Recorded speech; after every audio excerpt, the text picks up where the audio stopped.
여기요. 아주 작은 생명도 소중히 여기는 분들이 계시답니다. 장혜찬 평론가님. 네, 우선 지난 7일에 있었던 일입니다. 오전 9시 52분경 충남 논산시에서 신고가 접수되었는데요. 신고를 받고 출동한 소방관 대원들 한 초등학교 운동장 축구 골대 그물에 몸이 엉킨 채 갇혀있는 고양이를 발견하게 됩니다. 세상에. 고양이 정말 얼마나 무서웠을까요? 구조대원분들이 다가가서 구해주려고 하는데 겁을 먹다 보니까 막 발버둥을 치면서요. 오히려 이 그물이 더 엉켜서 목이 졸려서 의식을 잃게 되는 지금 의식이 이렇네 진짜. 네, 아이고. 그런 악화된 상황까지 우선 벌어지게 되었습니다. 아하, 세상에. 여러분 학교 운동장에 축구 골대 그물 보셨죠? 정말 촘촘합니다. 저렇게 의식을 잃고 말았는데 김유진 아나운서. 네. 의식을 되찾을 수 있는 겁니까 진짜? 구조대원들이 즉각 목에 걸린 그물을 끊어내고 심폐소생술을 시도했는데요. 당시 영상 준비했습니다. 구조대원이 고양이의 몸을 잡고 세 손가락으로 작은 심장을 압박하기 시작합니다. 구조대원들은 조금만 더를 외치면서 애타는 마음으로 수분 동안 심폐소생술을 이어나갔는데요. 마침내 고양이가 혓바닥을 움직이기 시작하고 다행히도 의식을 되찾은 것 같은 모습입니다. 네네네. 진짜 혓바닥 움직이네요. 네네. 아하. 저렇게 의식을, 아이고! 정말 기적적으로 의식을 되찾았습니다.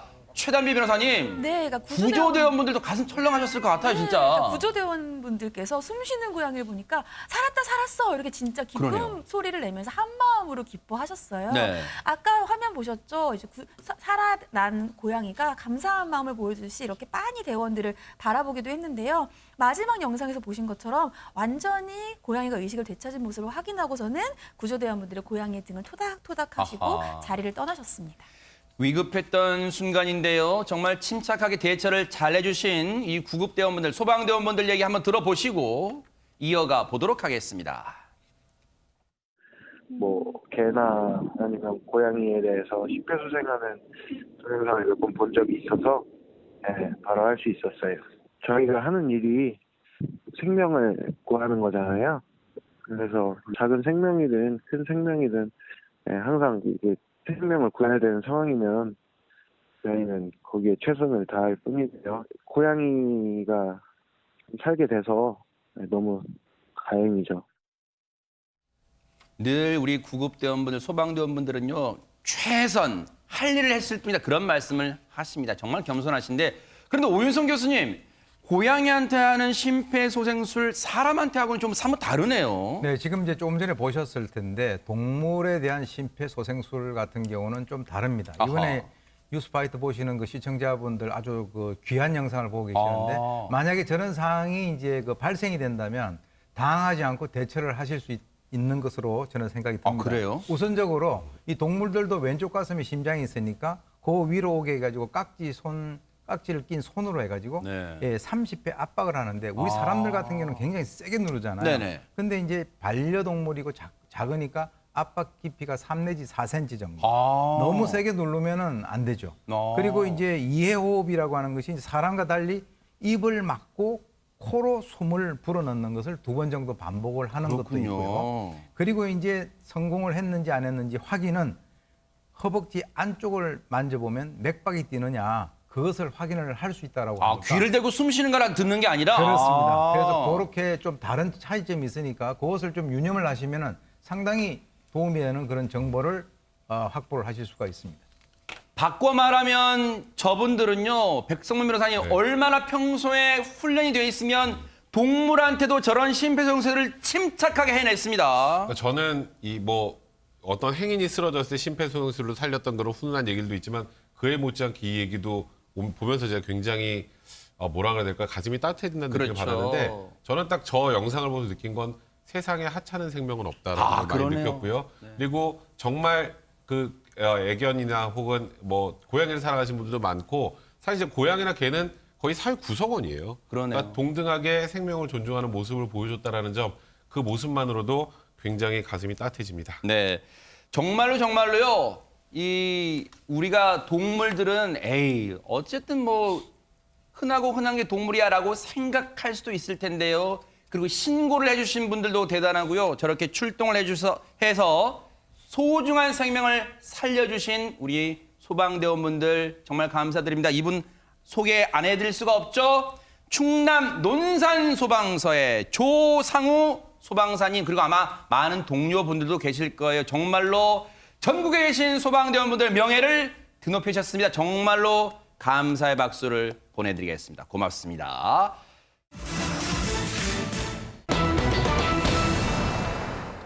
훈훈했었는데 참 딱한 가슴 아픈 얘기를 들려드려야겠습니다. 백성문 변호사님. 네, 어제 새벽 강원도 춘천에서 벌어진 안타까운 사고 이야기인데요.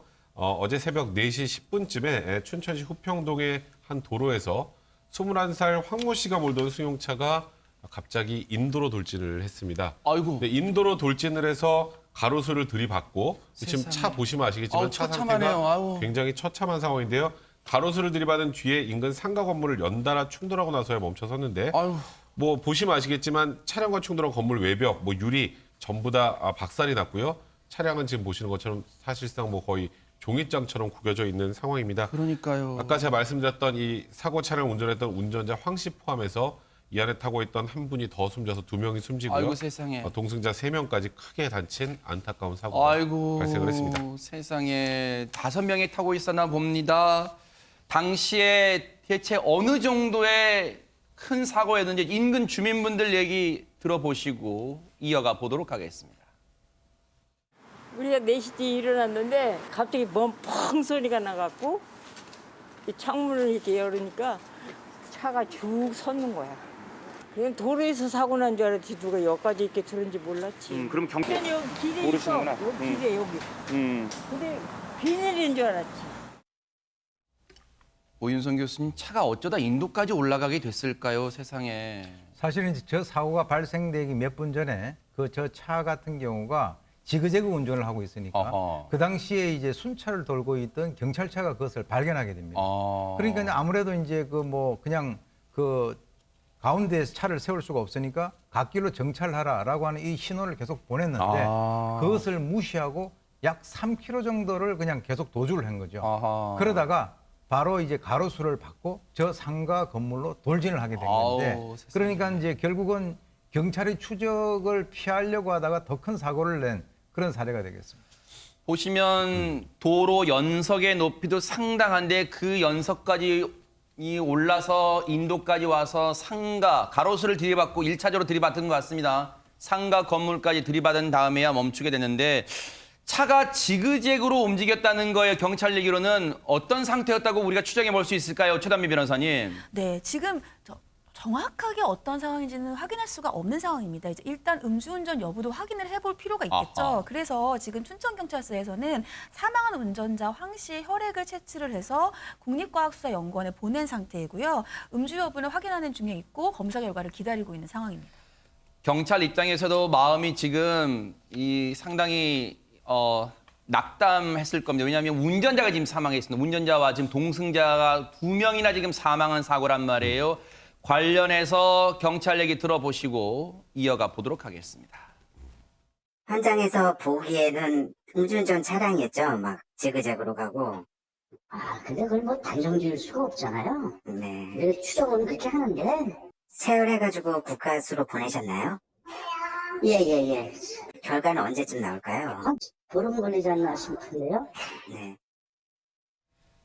다시 한번 말씀드리지만 음주운전 여부를 단정할 수는 없습니다. 지금 경찰도 신중하고 지금 사망사고가 나왔기 때문에 지금 신중해서 국과수 결과를 기다리고 있는 상황인데요.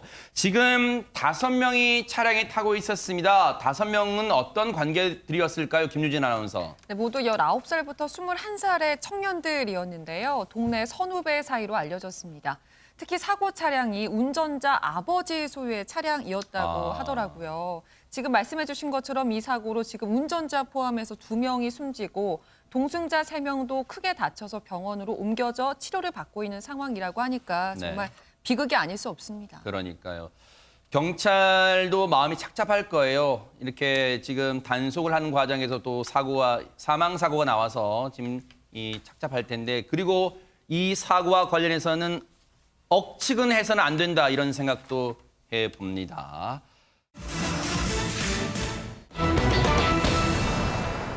늦은 밤 여성의 비명 소리가 들려왔답니다. 최단비 변호사님. 네, 지난 17일 오후 11시쯤에 서울 송파구의 한 상가에서 발생한 사건입니다. 영상 보면서 설명드리겠습니다. 네. 늦은 밤에 건물 혈관으로 다급히 달려나오는 한 여성이 보입니다. 그런데 이 여성을 붙들고 늘어지는 남성의 모습도 보이죠? 네. 여성은 건물 밖으로 나가려고 하지만 남성이 끈질기게 놓아주지 않는데요. 심한 몸싸움 같으네요. 네. 네, 급기야 뿌리치는 여성을 벽으로 격하게 밀고 무차별 폭행을 가하기 시작합니다. 허허. 세상에 바닥에 지금 기어켰습니다. 네네. 쓰러진 채 맞고 있는 여성의 모습 보이는데 어허. 이때 멀리서 두 명의 사람이 달려옵니다. 네. 남성이 이들에 의해서 제지당하는 사이에 여성이 급히 몸을 피하는 모습 보실 수 있습니다. 하하.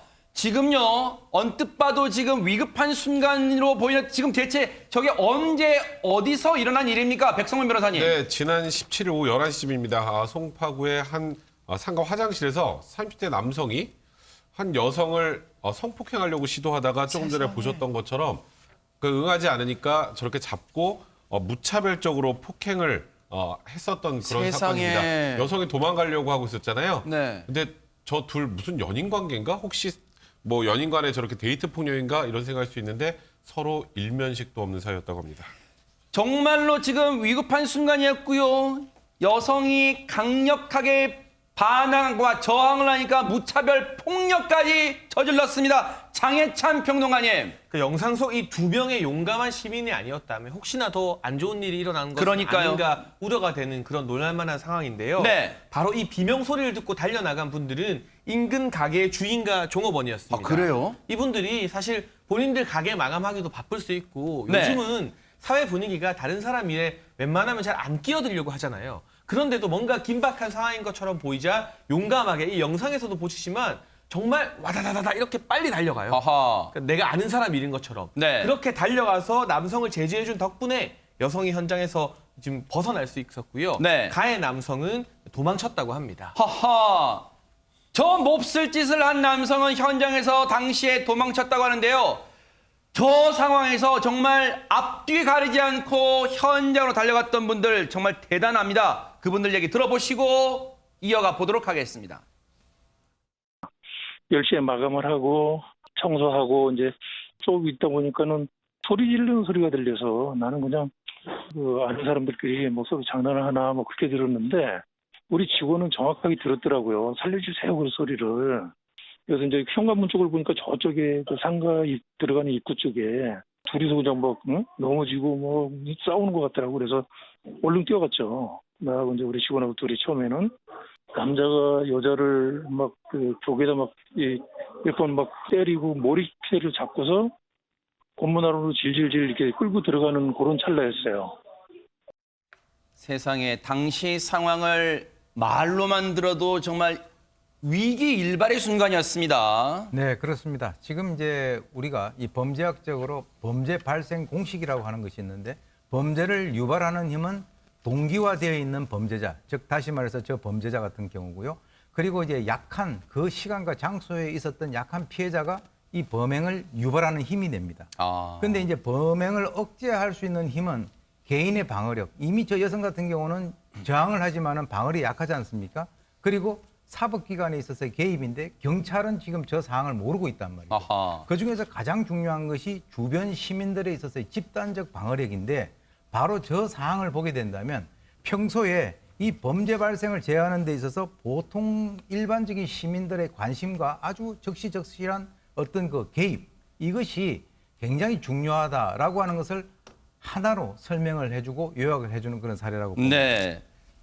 피해 여성을요, 앞서 영상 보신 것처럼요, 구해준 것뿐만 아니라 저 무차별적으로 폭행을 하고 몹쓸 짓을 하려는 남성까지 제압을 했습니다. 정말로 대단한 용기가 아닐 수가 없는데요.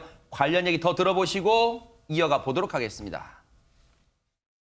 학생 때 계속 그 유도를 했어요. 한 4, 5년 했죠. 예. 남자를 제압을 하려고 그러니까 이 친구가 뭐 젊은 친구고 그리고 뭐 힘이 좋아서 나 혼자 도저히 감당을 못 하겠더라고. 근데 우리 이제 알바 그 친구가 여자친구인데 또 한쪽 손 잡고 제가 또 막 이렇게 잡고 그러다 뭐 계속 도망을 가려고 그래서 건물을 몇 바퀴 뱅뱅뱅 돌았어요. 그래서 나중에 우리 집사람까지 와가지고 3명이서 그 친구를 이제 좀 넘어뜨려갖고 제압을 하고 올라타고 난 다음에 경찰에 이제 신고를 해서 경찰이 나중에 와서 이제 그 체포가 되게 된 거죠. 마지막에 이 업주분의 아내분까지 저곳에 달려가는 모습까지 또 이렇게 포착이 됐습니다. 세상에 이렇게 용기를 내신 분, 김유진 아나운서 혹시 평소에 운동으로 다져진 분인가요? 어떻습니까? 맞습니다. 들으신 것처럼 유도를 4, 5년간 해오신 분이라고 하잖아요. 뿐만 아니라 검도부터 수영 또 자전거까지 웬만한 스포츠는 다 섭렵하신 분인 것 같더라고요. 근데 사실 이게 운동 능력만 가지고 되는 일은 그렇죠. 아니잖아요. 맞아요. 대단한 용기를 보여주신 점에 박수를 보내드리고 싶습니다. 그런데 저렇게 정말로 용감한 시민분들 덕분에 저 몹쓸 짓을 한 남성을 잡았는데 잡고 보니 어떤 사람이었습니까? 최단비 변호사님. 네, 이 남성이요. 서울 동부지방법원 소속 법원 공무원이었습니다. 세상에. 법원 공무원이 술에 취해서 이 범행을 했다라고 알려지고 있는데요. 당시 달려갔던 인근 가게 주인도 술 냄새를 맡았다 이렇게 진술을 했습니다. 세상에 오윤성 교수님, 법원 공무원이 저런 파렴치한 몹쓸 짓을 해요? 뭐 사실 본인이 뭐 더 이상 공무원 하기 싫으면 그냥 사직서를 내면 되지. 지금 이제 저런 식으로 하게 되면 본인이 속해 있는 그 조직에 대한 어떤 명예도 엄청나게 실추를 시키고요. 그리고 지금 이것도 이제 뉴스거리가 되지 않습니까? 그래서 지금 경찰은 강간상해 혐의를 갖다 적용을 해서 지금 이제 구속영장을 갖다가 이렇게 신청을 하고, 그리고 이제 이 법원에서도 이 가해 남성에 대해서 직위를 해제를 하고 징계 절차를 밟을 예정이라고 하는데, 뭐 개인적으로는 뭐 여러 가지 어떤 뭐 결과가 나오긴 하겠습니다만은 저런 성향을 가진 사람은 더 이상 법원 공무원을 해서는 안 된다라고 저는 개인적으로는 그렇게 생각을 합니다. 정말로 법원 공무원이 이런 짓을 한다니 믿겨지십니까? 정말로 이 공무원의 가족분들한테도 몹쓸 짓을 한 거예요, 이 사람은요. 그런데 앞서 영상을 보면 최초에 그 범행 현장으로 앞뒤도 재지 않고 달려갔던 분이 두 분입니다. 이 업주분뿐 아니라 옆에 여성분도 한 번 같이 갔잖아요. 대체 그 여성분은 누굴까요? 바로 저 여성인데, 왼쪽이 저 여성인데요. 그분에 대해서도 우리가 얘기를 들을 수 있었습니다. 듣고 이어가 보도록 하겠습니다.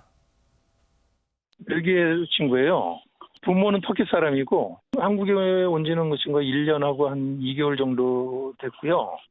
자기가 어렸을 때 경찰이 꿈이었었대요. 그래서 경찰 이제 오고 경찰에 인계를 하고 그 여자 알바 친구가 아래를 내려가서 그 여자 피해자분을 이렇게 만났던 모양이에요. 그 여자가 우리 알바 그 친구를 고맙다고 하면서 이렇게 꼭 안아주더래요. 김유진 아나운서, 세상에 우리 한국 여성분이 아니었어요. 맞습니다. 현장에 가장 먼저 달려간 아르바이트생은요, 워킹 홀리데이로 우리나라에 들어온 20대 벨기에 여성이었습니다. 아하. 이분의 이름이 시리라고 하는데요. 네. 부모님이 두 분 다 터키 분이시고 본인은 벨기에에서 태어났는데 아까 들으신 것처럼 장래 희망이 경찰이었다고 하더라고요. 아하. 이번 사건을 보니까 능력도 자질도 충분하신 것 같습니다. 네. 정말로 타국에 와서도요, 불의를 보고 자신의 일처럼 몸을 아끼지 않고 몸을 사리지 않고 나섰던 저분, 그리고 그 업주분, 그리고 그 아내분, 정말 세 분께 우리 사회가 아직도 건강하게 살아있음을 느끼게 해주셔서 정말로 감사의 박수를 보내드리겠습니다.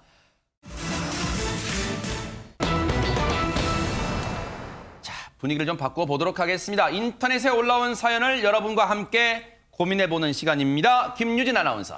네, 아이 셋을 키우고 있는 맞벌이 부부의 아내가 올린 사연인데요. 이분이 일을 하다 보니까 낮 시간 동안 집에 없어서 이 시간 동안 시터 이모님이 와서 아이들을 돌봐주고 계시대요. 네네. 그런데 며느리도 없는 이 집에 시어머니가 일주일에 3번 이상 찾아오신다는 겁니다. 어허. 이유는 아이들이 보고 싶어서였다고 하네요. 야, 아니 근데 아이들이 보고 싶어서 자주 오는 게 무슨 고민거리 큰 고민거리 같아 보이지 않습니다. 최단민 변호사님. 그러니까 며느리에게는 스트레스가 있는 이유가 있습니다. 어허. 뭐냐하면 항상 그러니까 시어머니가 저녁을 드시고 가세요. 근데 어허. 저녁을 드시고 안 치우고 그냥 가시는 거예요. 근데 아까 집에 베이비시터가 있다면서요, 이렇게 생각할 수가 있는데 베이비시터의 고용 조건이 아이만 돌보는 거지 뭐 청소나 설거지를 하는 게 아닌 겁니다. 어허. 그래서 이 며느리가 참다가 하루는 참질 못하고 시어머니한테 부탁을 했어요. 네. 어머니, 남편이 설거지하는 거 진짜 싫어해요. 시켜서 드시던지 드신 건 좀 제발 치워주고 가시면 안 될까요? 이렇게 부탁은 드렸는데 네. 사실은 이 며느리가 진짜로 스트레스를 받는 포인트는 따로 있다고 합니다. 물론 이것도 스트레스가 될 법한데 이거 말고 진짜 스트레스 받는 점은 대목은 어딥니까? 김유진 아나운서 그러면. 일단 먼저 아셔야 될 게 있는 게요. 이분이 많이 먹는 편은 아닌데 식탐이 좀 있으시다고 해요. 글쓴이가요. 네. 근데 저는 이걸 좀 공감을 하는 게 이 며느님이 식탐이 며느님 있다. 식탐이 좀 아, 있으시다고 네. 하는데 저도 식당에 둘이 가서 3개 메뉴 시키거든요. 아하. 이것도 먹고 싶고 저것도 먹고 싶고 이럴 때 다 먹어야죠. 김유진 아나운서는 같이 밥 먹으러 가면 안 되겠네요. 네, 알겠습니다. 어쨌든 네. 그렇기 때문에 좀 이해하는 부분이 있는데 이분의 진짜 스트레스는 바로 이것이었습니다. 아하. 평소에 먹고 싶었던 요리를 미리 주문해서 냉장고에 넣어두신대요. 요즘 밀키트도 잘 나오고 네네. 하니까요. 그리고 퇴근길에 오늘은 이거 해 먹어야겠다. 이 부푼 마음을 가지고 퇴근을 하시는 거죠. 맞아요. 그리고 냉장고 문을 딱 여는데 아하. 이 음식이 없는 없어. 겁니다. 온데간데 없이. 이 음식이 어디 갔을까요? 아하. 바로 시어머니가 낮에 오셔서 드신 거죠. 세상에. 그래서 이게 이분이 너무 섭섭하셨나 봐요. 그래서 드시는 건 좋은데 앞으로 좀 제목도 남겨주세요라고 얘기를 할 정도였다고 합니다.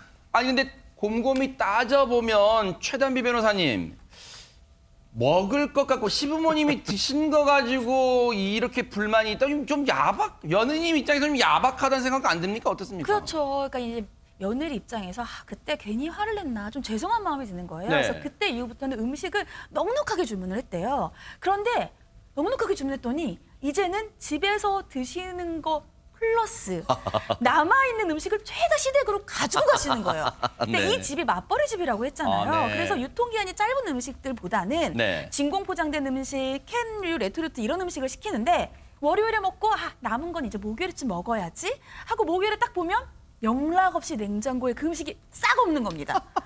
이것도 한두 번이지 얼마나 며느리 입장에서는 어렵게 내가 이 음식 꼭 먹고 싶어라고 구해놓은 음식이 다 사라져 버리니까 네. 화가 나서 하루는 어머니께 전화를 드렸어요. 네. 어머니 혹시 그 음식 못 보셨어요? 이렇게 여쭤봤더니 네. 네가 안 먹고 유통기한이 다 돼가지고 내가 어쩔 수 없이 집에 가져갔다 이러시는 거예요. 네. 며느리가 어쩔 수 없이 한숨을 하시면서 전화를 끊었습니다. 아하, 뭔가 지금 할 말은 많은데 하지 못하는 며느님의 속내가 느껴지는데 아니 그러면 저 전화 이후에 혹시 시어머니께서 조금 달라지셨습니까? 어떻습니까? 달라지셨어요. 근데 문제는 더 나쁘게 달라지셨다는 거예요. 네. 이제는 시어머니뿐만 아니라 시어머니, 시아버님, 시누이까지 다 집으로 와가지고 냉장고 음식을 싹싹 털어가지고 왜 가시고요. 그러신데요, 진짜? 배달 음식은 며느리가 주문하기 전까지는 절대 주문 안 하고 드시지 않고 기다리고 있다라고 합니다.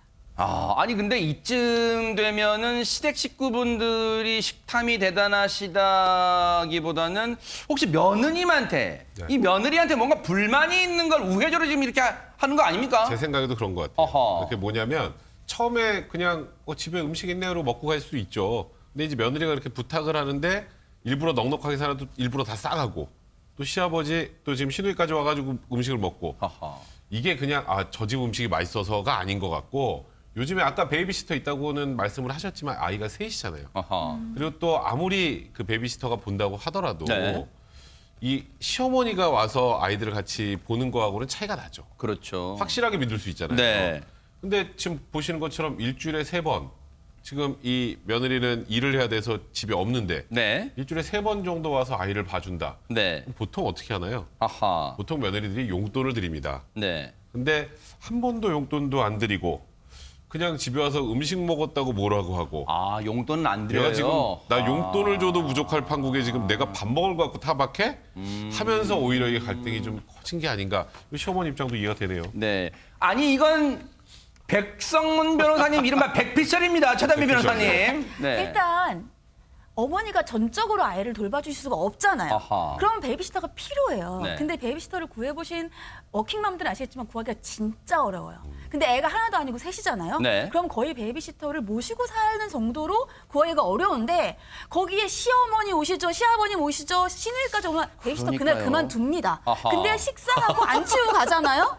그거는 그냥 베이비시터를 그만두라고 종용하는 아하. 것과 똑같은데 워킹맘 입장에서는 얼마나 애가 타겠습니까? 그러니까요. 저는 정말 시어머니가 딸이라고 생각을 하고 한 번 더 생각을 해주셔야 된다는 생각이 듭니다. 근데 베이비시터가 안 그만두잖아요. 네. 지금 안 그만두고 잘 있는데 베이비시터 혼자 아이 셋을 보는 것보단 시어머니가 같이 와 있는 게 베이비시터가 시어머니, 시아버님, 아무래도 시누이까지 봐줘야 되니까. 아니죠. 그러니까요. 베이비시터는 아이는 보고 네. 여긴 알아서 밥 먹고 있잖아요. 그러니까 네. 시어머니, 시아버지가 와서 아이들을 같이 보면 이 지금 며느리나 이 아들 입장에서는 훨씬 마음에 안심이 더 되지 않겠어요? 아하. 아이에 대해서는? 네. 그런 면에서 이거는 제가 보기엔 며느리가 좀 과하네요. 제가 팔랑귀라서 그런지 백성원 변호사님 말씀 들으면 맞는 것 같기도 하고 최단비 변호사님 말씀 들으면 그 불만이 또 맞는 것 같기도 한단 말이에요. 그런데 그렇다면 이 며느리분의 최종 고민은 뭘까요? 김유진 아나운서. 일단 시부모님은 그깟 음식 갖고 이럴 일이냐라고 하면서 전혀 이해를 못 하신대요. 근데 글쓴이가 생각할 때는 이건 단순한 음식 문제를 넘어서 기본적인 매너 문제라는 거죠. 아하. 그리고 아까 용돈 얘기를 하셨는데 이 글쓴이는 용돈을 줄 생각은커녕 아예 집에 안 오셨으면 좋겠다라는 말을 할 정도로 정말 갈등의 골이 깊어지고 있는 그런 상황입니다. 네. 그래서 이분이 정말 이게 가족 문화가 달라서 그런 건지 아니면 내가 이상한 사람이라서 이런 걸 이해를 못하는 건지 그걸 진지하게 물어보고 계신 게 이분의 고민입니다. 자, 일단은 며느님 분도 지금 불만이 지금 임계점에 다 다른 것 같아요. 장혜찬 평론가님, 이 질문을 주셨어요. 누리꾼 분들도 뭔가 답을 좀 성실하게 달아주셨을 것 같습니다. 네, 각양각색의 댓글들이 달렸는데요. 먼저 남편한테 어머님이 가져가신 음식 퇴근할 때 사오라고 시켜라. 남편이 자기 몸이 피곤해지고 힘들어야 알아서 나서서 엄마 이제 그만 좀 와. 음식 그만 가져가. 이렇게 강하게 말하는 게 가장 효과가 좋다는 댓글이 있었고요. 네. 또 베이비시터 대신 시부모님한테 용돈도 드리고 애도 맡기면 되는 거 아니냐는 의견도 있고 네. 가족이 먹는 건데 네 거 내 거가 어딨냐. 아하. 저 같으면 더 드리고 싶어서 일부러 더 사둘 것 같다. 이런 댓글도 달렸습니다. 네. 장혜찬 평론가님 개인적으로 이 누리꾼 분들 의견 중에 공감 가시거나 아니면 혹시 더 다른 의견이 있습니까 혹시? 사실 이런 일 있을 때마다 남편은 대체 어디 간 거지 하는 생각을 많이 해요. 부부 간의 대화를 하셔서 전 남편을 힘들게 하라는 건 아니고 내가 이런 고충이 있다. 당신은 어떻게 생각하느냐. 남편이 중재자 역할을 좀 잘해야 될 것 같고요. 네. 기본적으로 결혼을 했으면 독립적인 가정인데 특별한 요청이 없는 한 주 3회 방문하는 거. 요새 이 신세대 시부모님들은 사실 냉장고 문 열어보는 것도 좀 조심스러워 하시거든요. 이건 사실 이 여자분, 사연을 보내신 며느리분이 인내심이 아주 깊은 편이라는 말씀을 드리고 싶습니다. 네. 그래도 인생 대선배이신 오윤성 교수님께서 뭔가 그래도 해법을 좀 주시면 좋을 것 같습니다. 그래서 이런 그 관계를 앞으로 바꾸지 않으면 개선을 하지 않으면 시간이 가면 갈수록 악화될 가능성이 상당히 높다고 저는 봅니다. 네. 예, 그리고 이제 이 가족 간에 있어서 그냥 알아서 이렇다고 여쭈어라라고 하는 애매한 메시지를 보내면 안 돼요. 그래서 만약에 이 며느리가 봐주는 것을 갖다가 원하면 용돈이라도 받고 해주지만 본인이 원치 않으면 이것을 갖다가 오래 하는 것 자체가 일종의 폭력이 될 수도 있어요. 네. 우리가 이제 뷔페에서 음식을 갖다 먹고 가는 것은 괜찮지만 그거 싸가는 건 아니잖아요. 아하. 예, 그러니까 서로 간에 이제 생각이 잘 맞지 않는다라고 한다면 일단 만나는 횟수라든가 빈도를 좀 줄이는 게 중요하다. 아까 이제 뭐 일주일에 3번이라고 얘기를 하셨는데 네. 그래서 그리고 또 하나는 이 자식의 그 냉장고이기는 하지만 어쨌건 독립된 그 자식의 집에서 냉장고 문을 열고 음식을 가져가는 것 자체에 대해서는 허락을 받고 가야 된다. 저는 개인적으로 그렇게 생각을 하는데 네. 시아버지하고 시누이까지 와서 가져간다는 이 대목에 와서는 네. 제가 이 시집 식구들 좀 이상한 것 같다라는 생각을 갖다가 할 수밖에 없습니다. 그래서 자꾸 간섭을 하게 되면 멀어지고 싫어지는 것이 인지상정이니까 만약에 아이 봐달라고 하는 것을 며느리가 원치 않는다라고 하면 네. 그 출입 횟수를 좀 줄이고 네. 이렇게 하지 않으면 결국은 자기 아들과 며느리가 점점점 갈등이 있어가지고 이 가정이 깨질 수도 있으니까 네. 어머니가 그 정도 선에서 그만하시는 게 좋을 것 같습니다.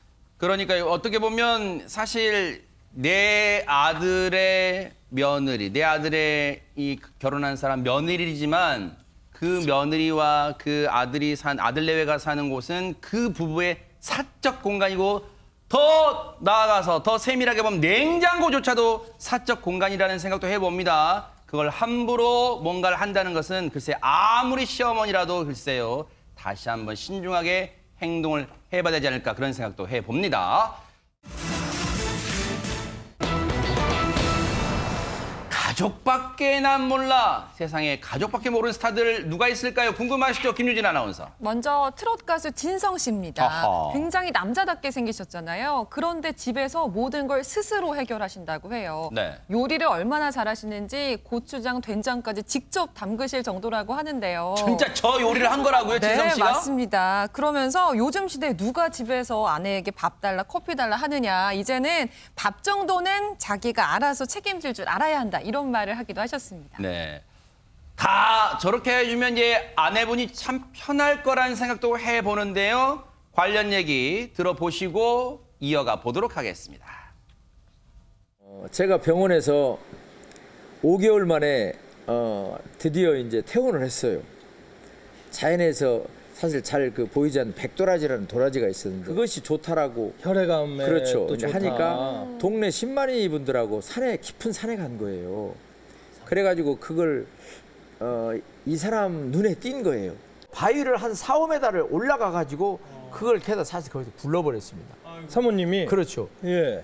그러니까 머리가 다 깨어지고 얼굴도 다 깨어지고 전신에 타박상 입어버린 거예요. 그러니까 거기서 기절을 한 상태에서 그 공포심이 얼마나 심했겠어요. 네. 그거를 저한테 그런 모습을 안 보이려고 화장을 진하게 하고 왔더라고요. 아이고. 새벽에. 내가 그 모습을 보고 제가 저희 집이 바로 그 뒤가 산이거든요.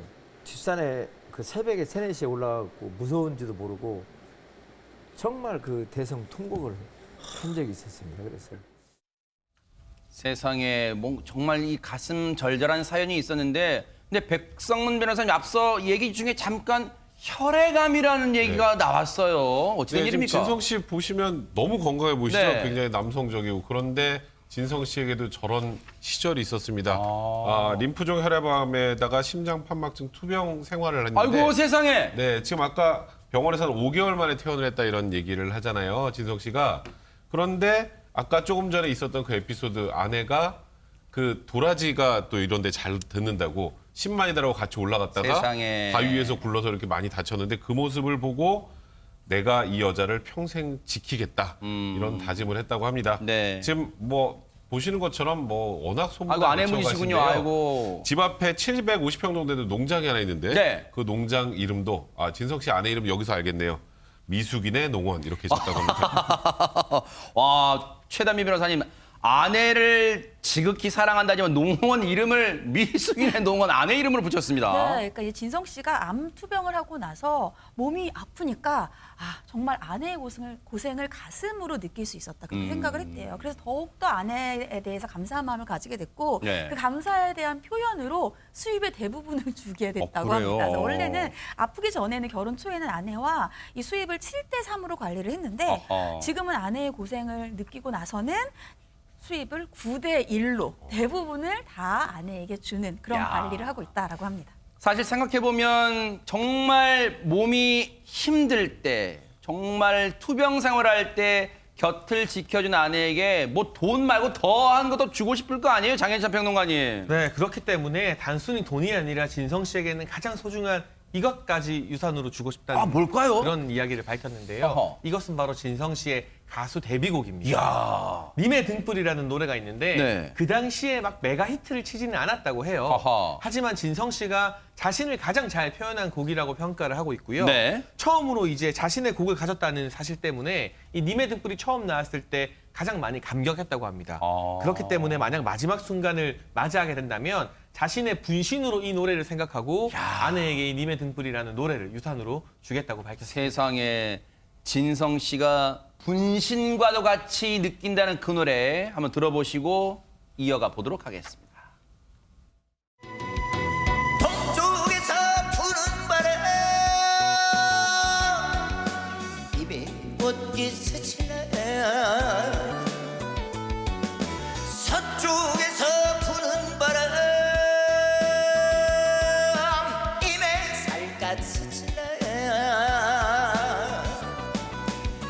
나밖에 없는 내 집이여 누가 하볼까 두렵소 세찬 비바람 불어도 거센 눈보라가 닥쳐도 나는 영원한 당신의 등불이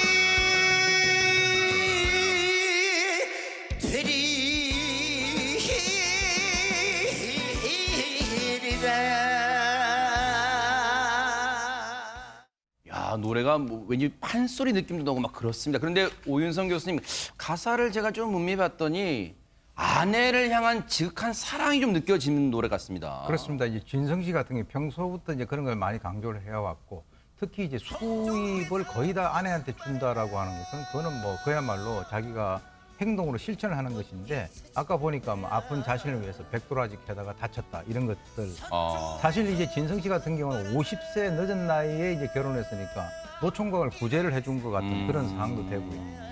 그래서 이제 사실 뭐 이렇게 살다 보니까 아이들도 없고 둘만 살다 보니까 정상적인 어떤 그 가정의 패턴을 잘 알 수가 없다. 그런 상황이기 때문에 다음 생에 자기 다시 태어난다 하더라도 지금 현재 아내하고 만나가지고 뭔가 어떤 정상적인 가정에서 아이도 놓고 한번 길러보고 싶다라고 얘기를 했고요. 네. 지금 이제 아내를 만난 것이 추어탕 집에서 만났다라고 그래요? 알려져 있지 않습니까?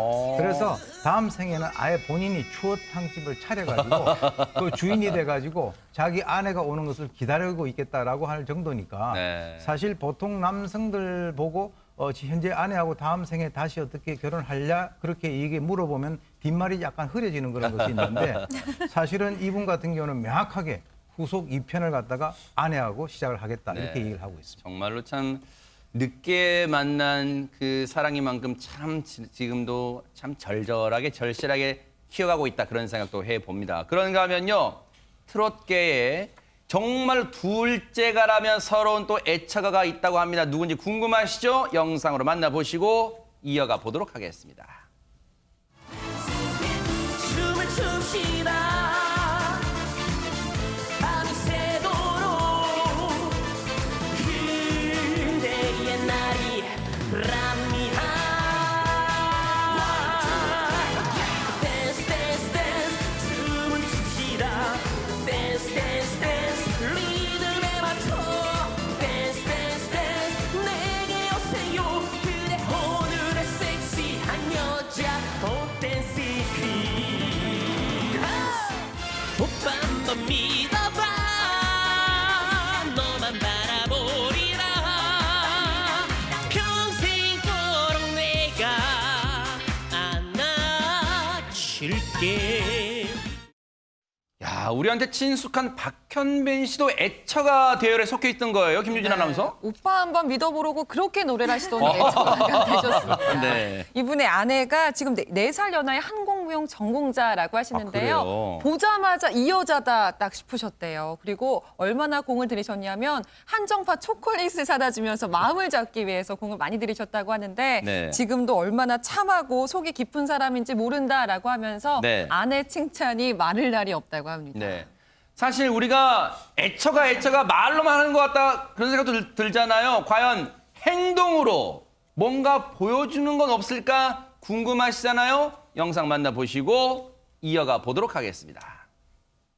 누구나 사랑하는 매력적인 내가 한 여자를 찍었지 얼굴도 샤방샤방 몸매도 샤방샤방 모든 것이 샤방샤방 최단비 변호사님, 아내에 대한 지극한 사랑 얘기를 하는데 이 노래가 왜 나온 겁니까? 태교에 좋은 노래 1위가 뭘까요? 클래식이라고 생각하시는데 샤방샤방이라고 합니다. 박현빈 씨의 샤방샤방. 박현빈 씨가 임산부 500분과 태교 행사로 샤방샤방을 불렀는데 대박 클래식을 불러도 사건. 뱃속에 아이들이 아무 반응이 없다가 샤방샤방을 불렀더니 갑자기 아이들이 뱃속에서 막 덤블링을 하고 너무 기분 좋게 움직였다는 거예요.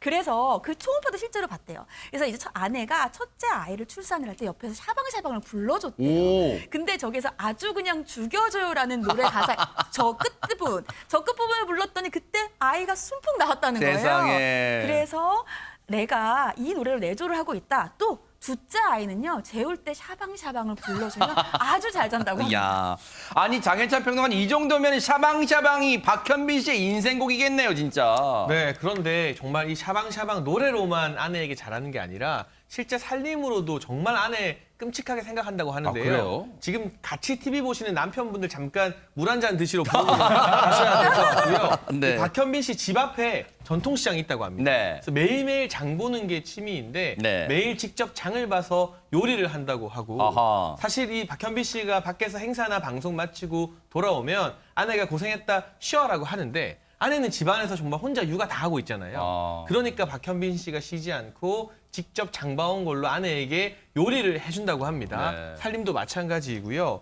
그냥 두고 보는 걸 못하기 때문에 집에 뭔가 아이들 있다 보면 어질러져 있으면 자신이 다 나서서 집안일을 해야 되는 그런 성격이라고 하네요. 야, 근데 최단비 변호사님 정말 200점, 300점짜리 남편 아빠 같은데 아니 그래도 혹시 이런 박현빈 씨한테 아내분이 서운한 점은 진짜 없는 거예요, 그러면? 심지어 없다고 합니다.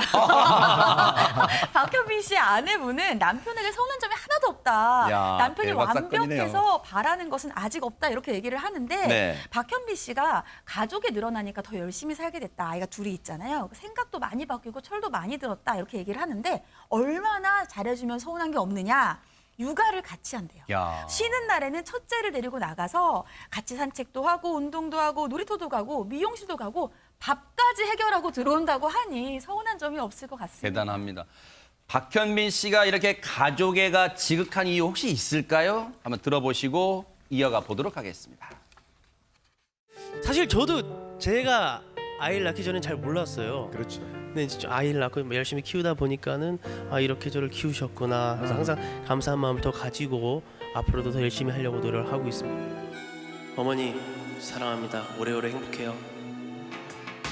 생각이 난다 홍시가 열리면 우리 엄마가 생각이 난다